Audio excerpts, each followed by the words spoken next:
Bismillahirrahmanirrahim. Assalamu alaikum wa rahmatullahi wa barakatuh. Welcome, I'm Badruddin Muhammad and you're watching the English news program of Somaliland National Television. These are the main stories making headlines.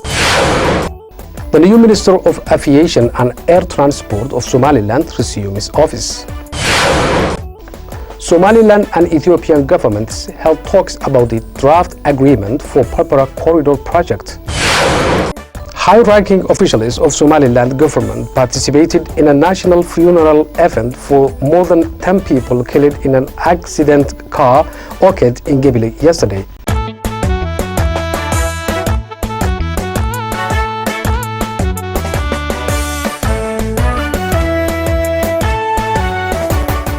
The Somaliland new Minister of Aviation and Air Transport, Mr. Umar Sheikh Mohammed Farah, resumed his office.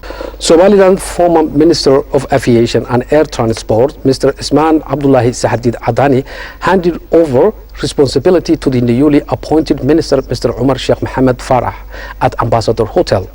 The event was attended by members of the cabinet, ministers, cultural leaders, and other high-ranking delegates.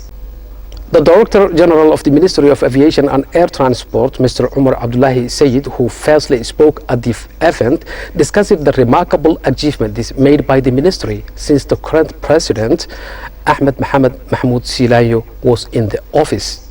He furthermore added that Mr. Adani, who stayed at this office for only 3 months, have greatly contributed to better improving services and performances. The former Minister of Aviation and Air Transport, Mr. Ismaan Sahadid Adani, who is the current Minister of Information, Culture and National Guidance of Somaliland, also spoke at the event and discussed his achievements during office as Minister of Aviation and Air Transport. He discussed that he put more focus on better improving the record of the staff members in order to better enhance the security measures. He also added that since in office, strict security measures were put in place, that including checking all electronic devices before boarding the plane. He stated that this was well before the airline explosion happened. Conclusion, Mr. Umar Sheikh Mohammed Farah, the new Minister of Aviation and Air Transport of Somaliland, thanked predecessor for his services to the nation and promised to build up on what was always built.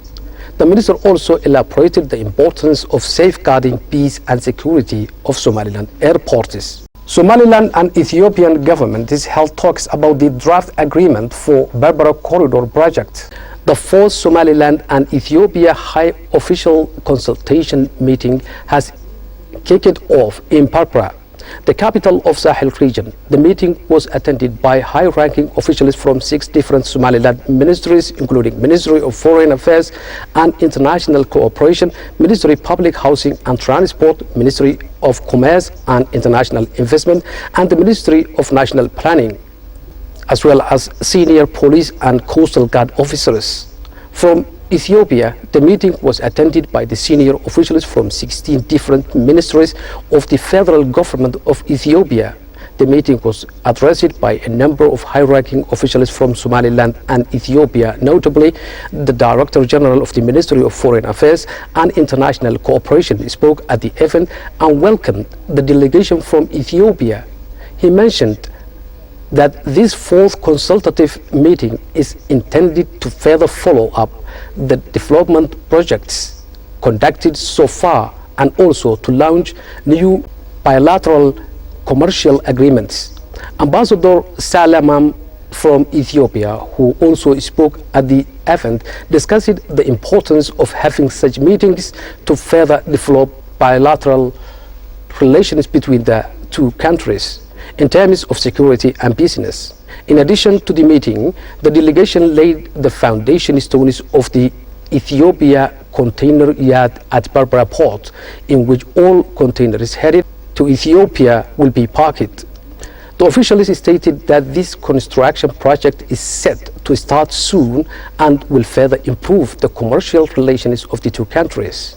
High-ranking officials of Somaliland government participated in a national funeral event for more than 10 people killed in a car accident occurred in Gebile yesterday.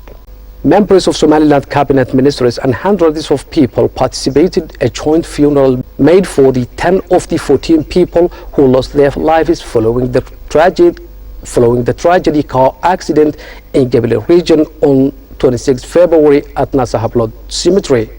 All attendees collectively prayed Allah to forgive their souls and rest them in Jannat al-Firdaus.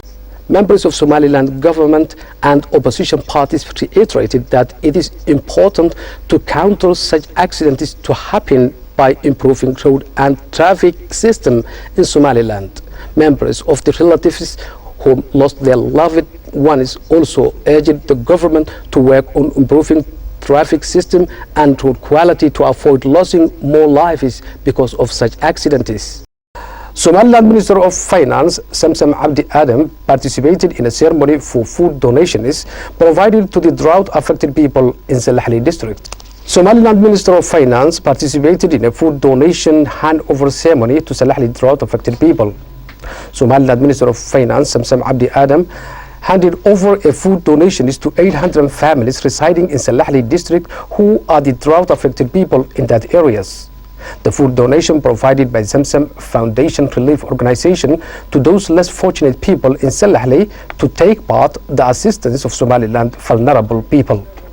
The chairman of Zamzam Foundation Relief Organization spoke in the ceremony while he reiterated the importance of this food donation to the drought-affected people living in drought-stricken areas in Somaliland. This relief assistance donated by Zamzam Foundation Relief Organization offered to 800 families in Salaxley district. Somaliland Minister of Finance Samsam Abdi Adam also spoke in the ceremony and thanked to Zamzam Foundation for their assistance to Somaliland drought-affected people. She also elaborated the significance of assisting the drought-affected people of Somaliland. That's all the news we have for you. Thank you for watching. Until next time, goodbye. Assalamu alaikum wa rahmatullahi wa barakatuh.